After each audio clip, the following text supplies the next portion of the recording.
In the hushed whispers of a Joseon-era village, nestled amidst rolling hills and ancient secrets, lived Bong-soo, an orphaned servant in the grand household of Jong-dae-gam, a local magistrate. Bong-soo was known for two things: his unwavering honesty and a physical attribute of extraordinary proportions. This gift, however, was a secret, a source of both pride and a deep-seated fear of mockery. The village itself was a microcosm of Joseon society. Rigid hierarchies dictated every interaction, from the bow before a nobleman to the hushed tones used when discussing matters of the court. The air was thick with unspoken rules, and the threat of harsh punishment loomed over those who dared to stray. Jong-dae-gam's household, a sprawling hammock with a courtyard where servants scurried like ants, was a reflection of this world. Its walls, adorned with intricate carvings, hid both opulence and deep-seated anxieties. One fateful evening, a plot was hatched that would forever alter the course of Bong-soo's life. Gyeongja, Jong-dae-gam's alluring but deeply unhappy wife, found herself entangled in a passionate affair with Yoon Sok-woo, the newly arrived village schoolteacher. Yoon, a man of scholarly pretense and insatiable desires, had quickly captivated Gyeongja with his honeyed words and stolen touches. Their trysts were reckless, fueled by a lust that disregarded the consequences. To conceal her infidelity, Gyeongja, in a moment of cruel calculation, decided to frame the innocent Bong-soo. She slipped Yoon's undergarment, a fine silk garment that no servant could afford, into Bong-soo's meager belongings. This act of deception was a spark thrown into a tinderbox. The next morning, the household was thrown into chaos. Jong-dae-gam, a man easily swayed by his emotions and fiercely protective of his honor, discovered the undergarment. His rage was immediate and volcanic. He summoned Bong-soo, who stood bewildered and terrified before his master. "You dared defile my household, you wretched cur!" Jong-dae-gam roared, his face contorted with fury. "Confess your sin or face the consequences." Bong-soo, his heart pounding against his ribs, vehemently denied the accusation. "Master, I swear on my life, I have done nothing wrong. I have never even looked at the mistress with anything but respect." But Jong-dae-gam was deaf to his pleas. He ordered his servants to bind Bong-soo, and the brutal interrogation began. Bong-soo was subjected to a relentless barrage of beatings. The courtyard, usually a scene of mundane chores, became a stage for agonizing pain. The air, once filled with the gentle sounds of daily life, echoed with Bong-soo's cries and the thud of the magistrate's cane. "Confess," Jong-dae-gam bellowed, spittle flying from his lips. "Tell me how you dared to touch my wife." Each lash of the cane tore at Bong-soo's flesh, searing pain radiating through his body. He tasted blood, felt his consciousness slipping, yet he clung to his innocence. I did not, mistress. Never," he stammered, his voice weakened by pain and exhaustion. Gyeongja watched from the shadows, a flicker of satisfaction in her eyes. She had successfully diverted suspicion, but a sliver of unease remained. Jong-dae-gam, blinded by rage and consumed by his wounded pride, refused to see the truth. He ordered Bong-soo to be locked in the storage shed, a dark, damp space usually reserved for tools and discarded items. Bong-soo lay there, broken and bleeding, his mind reeling. He was trapped in a nightmare, a victim of a cruel deception. The injustice of it all was a crushing weight on his soul. He was innocent, yet he was being punished for a crime he did not commit. The walls of the shed seemed to close in on him, the darkness mirroring the despair that threatened to consume him. The night deepened, and the sounds of the household faded. Bong-soo lay in the shed, his body throbbing with pain, his mind a whirlwind of confusion and fear. He was trapped, branded a criminal, his reputation ruined. Just when despair threatened to engulf him, a faint sound reached his ears, a gentle scraping at the door. A sliver of moonlight revealed Cho-yang, a young, kind-hearted maidservant. She held a lantern, its warm glow illuminating her concerned face. Cho-yang had always admired Bong-soo's quiet strength and unwavering honesty. She couldn't believe the accusations against him. "Bong-soo," she whispered, her voice trembling with urgency. "I know you're innocent. I've seen things." Bong-soo struggled to sit up, his body protesting with every movement. "Cho-yang, what do you mean?" Cho-yang glanced nervously around, ensuring they were alone. "The mistress," She's been meeting with the new school teacher, Yoon Sok-woo. I've seen them in the garden at night. Bong-soo's eyes widened in disbelief. A flicker of hope ignited within him. Are you sure? Yes, Cho-yang affirmed, her voice gaining strength. I saw them. It was passionate. The undergarment. It must be his. Cho-yang had witnessed enough to piece together the truth. The stolen glances, the hushed whispers, the late-night rendezvous. It all pointed to Gyeong-ja's infidelity. She knew she had to help Bong-soo, not only out of a sense of justice, but also because of a growing affection she had harbored for him. With Cho-yang's help, Bong-soo managed to escape the shed under the cover of darkness. He slipped through a gap in the wall, his body screaming in protest, and fled into the night. He was a fugitive, but he was no longer alone. He had a witness, an ally, and a glimmer of hope that he could clear his name. Bong-soo found refuge in a small, dilapidated hut on the outskirts of the village. It was far from comfortable, but it offered a temporary sanctuary. Cho-yang, risking her own safety, brought him food, water, and medicine. She tended to his wounds, her touch gentle and caring. As Bong-soo slowly recovered, they began to formulate a plan. They knew they needed irrefutable proof to expose Gyeong-ja and Yoon. It was a dangerous gamble, but they were determined to fight for justice. We need to find something, anything that links Yoon to the mistress, Bong-soo said, his voice firm despite his weakened state. Cho-yang nodded, her brow furrowed in concentration. I'll keep watching them. I'll look for any opportunity, any clue. They knew that time was of the essence. Jong Dae-gam, fueled by his anger and Gyeong-ja's continued manipulations, was likely to escalate the situation. Bong-soo's life hung in the balance. Their plan was fraught with peril.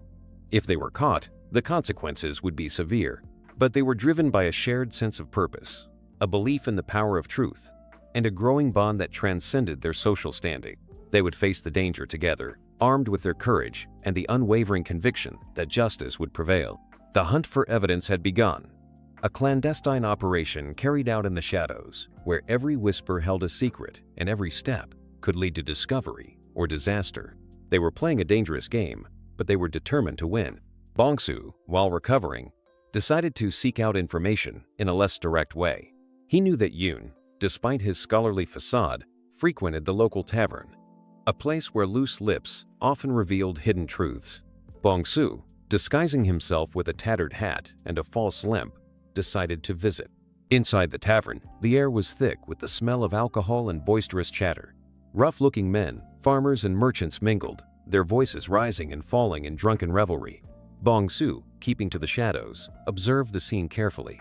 He spotted Maewol, a sharp-witted and alluring courtesan, known for her ability to extract secrets from even the most tight-lipped patrons.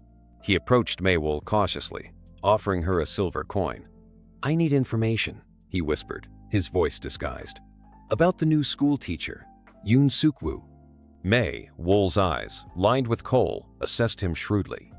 She recognized the desperation in his tone, the urgency that belied his carefully crafted disguise. Information is my trade, she purred, her voice smooth as silk. But it comes at a price. Bong-soo placed another coin on the table. I'll pay whatever it takes. Maewol smiled, a knowing glint in her eyes. She leaned closer, her perfume, a heady mix of jasmine and musk, filling the air. Yoon fancies himself a scholar, a gentleman, but he's a wolf in sheep's clothing. He brags about his conquests, especially the magistrate's wife. Bong-soo's heart clenched. It was confirmation of what he already suspected, but hearing it spoken aloud was like a punch to the gut. Do you know anything specific? Anything that could prove their affair? Maewol hesitated, her gaze flickering towards the entrance of the tavern. He keeps a love letter, she whispered, her voice barely audible above the din. From the mistress. He keeps it hidden, in his classroom, I believe. Bong-soo thanked Maewol, pressing a final coin into her hand. The information was invaluable, a crucial piece of the puzzle. He left the tavern, his mind racing. He had a lead, a dangerous, but potentially decisive one.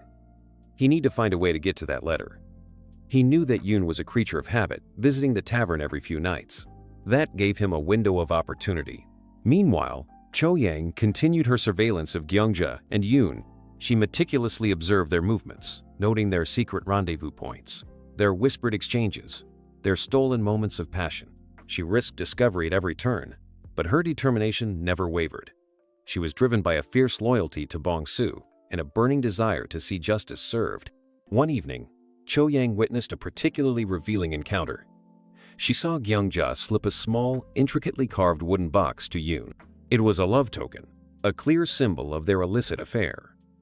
Cho-yang knew that this box, along with the letter Mei-wol had mentioned, could be the key to exposing their treachery. She raced back to the hut, her heart pounding with excitement. She relayed her discovery to Bong-soo, who listened intently, his eyes gleaming with determination. "We have them," he said, a grim smile spreading across his face. "We have them." They had the evidence they needed, but the most dangerous part of their plan was yet to come. They had to present their findings to Jong Dae-gam, a man blinded by rage and pride. It was a daunting task, but they were prepared to face it, armed with the truth and the unwavering belief that justice would prevail. They refined their plan, knowing that one wrong move could cost them everything. The stage was set for the final confrontation, a showdown that would determine their fates and expose the dark secrets that festered beneath the veneer of respectability in the seemingly tranquil village. The plan was intricate, requiring perfect timing and nerves of steel. Bong-soo, still recovering from his injuries, knew he couldn't confront Jong Dae-gam directly. The magistrate would likely dismiss him out of hand, blinded by his wounded pride and Gyeongja's manipulative lies. Instead, they would use Bong-soo's unique physical attribute as the ultimate, undeniable proof. Cho-yang, using her access to the household, arranged for a chance encounter. She knew that Jong Dae-gam, despite his anger, was a man who valued his reputation above all else. He wouldn't want a public scandal. She also knew that he was a creature of habit, taking a solitary walk in his garden every evening after dinner. As the sun began to set, casting long shadows across the village, Bong-soo and Cho-yang put their plan into motion. Bong-soo, concealed in the dense foliage of the garden, waited for Jong Dae-gam to appear. Cho-yang, pretending to be attending to her duties, positioned herself nearby, ready to intervene if necessary. Jong Dae-gam emerged from the house, his face still etched with anger and betrayal. He paced slowly along the garden path, lost in his thoughts. This was Bong-soo's moment. He stepped out from the shadows, his voice calm but firm. "Magistrate," he said, "I need to speak with you." Jong Dae-gam whirled around, his eyes blazing with fury. You dare show your face here?" "I know I am innocent," Bong-soo continued, ignoring the magistrate's outburst. "And I can prove it." Jong Dae-gam scoffed. "You have nothing to prove, you lying cur. My wife has confessed your sin." "Your wife lies," Bong-soo retorted, his voice rising slightly. "She is protecting her lover, the school teacher Yoon." Jong Dae-gam's face turned purple with rage. "How dare you? I will have you flogged for this insolence." Bong-soo took a deep breath, steeling himself for the next crucial step. "Look at me, magistrate," he said, his voice unwavering. "Look at me, and tell me if you believe I could wear the undergarment you found." With a swift, decisive movement, Bong-soo loosened his trousers, revealing his extraordinary anatomy. Jong Dae-gam stared, his jaw dropping, his anger momentarily replaced by stunned disbelief. It was undeniable. The garment in question would have been laughably small on Bong-soo. Cho-yang stepped forward, holding the wooden box she had retrieved from Gyeongja's room. "And this, magistrate," she said, her voice clear and steady, "is a gift from your wife to Yoon. It contains a letter, a love letter." Jong Dae-gam, his face ashen, took the box with trembling hands. He opened it and pulled out the letter, his eyes scanning the familiar handwriting of his wife.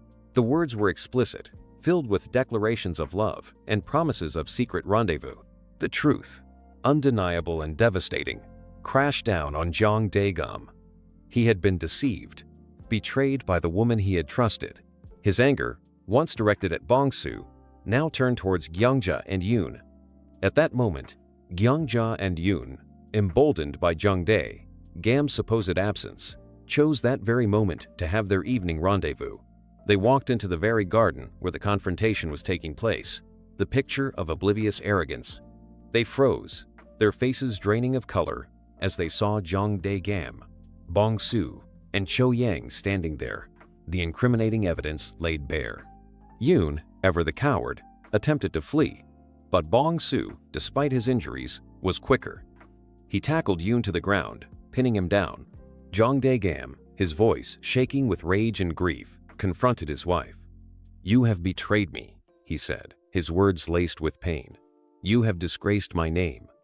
Gyeongja, her carefully constructed facade crumbling, could only cower in shame. She had nowhere to run, nowhere to hide. Her lies had been exposed, her treachery revealed. The carefully orchestrated plan had worked. Bong-soo had been vindicated, his innocence proven beyond a doubt. Cho Yang's bravery and quick thinking had saved him from a terrible fate.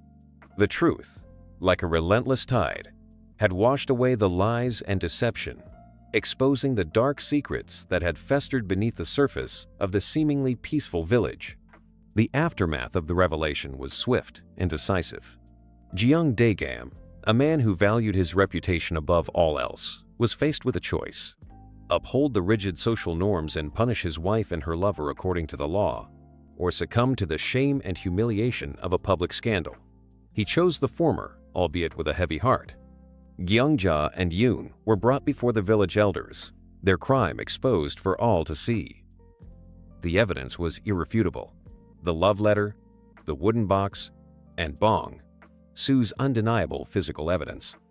The villagers, who had initially believed the accusations against Bong-soo, now turned their scorn towards Gyeongja and Yoon. The punishment was harsh, reflecting the strict moral code of Joseon society. Gyeongja, stripped of her status and banished from the village, was forced to live out her days in disgrace. Yoon, stripped of his position as schoolteacher and branded a pariah, was exiled from the region, his reputation forever tarnished. Jong Dae-gam, humbled and deeply remorseful, publicly apologized to Bong-soo. He acknowledged his mistake, admitting that he had been blinded by rage and deception. He offered Bong-soo compensation, a significant sum of money and a position of authority within the household. He reinstated him, not as a mere servant, but as the head of the household staff, a position of respect and responsibility. Bong-soo, though grateful for the magistrate's change of heart, had found something far more valuable than wealth or status. He had found love and loyalty in Cho Yang. Their shared ordeal had forged a bond between them, a connection that transcended social barriers. Bong-soo and Cho Yang were married in a simple ceremony, witnessed by the villagers who had once doubted him. They moved into a small but comfortable house within the village, their home filled with warmth and laughter. Bong-soo, with his newfound authority, used his position to help others, ensuring that justice and fairness prevailed within the community. The tale of Bong-soo's vindication became a legend within the village, a reminder that truth, however elusive, will always find its way to the light. It was a story whispered around campfires, a cautionary tale about the dangers of unchecked passion and the importance of unwavering honesty. And, though rarely spoken of aloud, the extraordinary physical attribute that had played such a crucial role in Bong-soo's exoneration became a source of secret amusement and whispered speculation, a testament to the unpredictable ways in which fate can intervene in the lives of ordinary people. The village, once shrouded in secrecy and deception, had been cleansed by the truth. Its inhabitants reminded of the enduring power of justice and the enduring strength of love. The story became not just a tale of vindication, but one of the quiet triumph of the human spirit against the odds, and the enduring bond forged in the fires of adversity.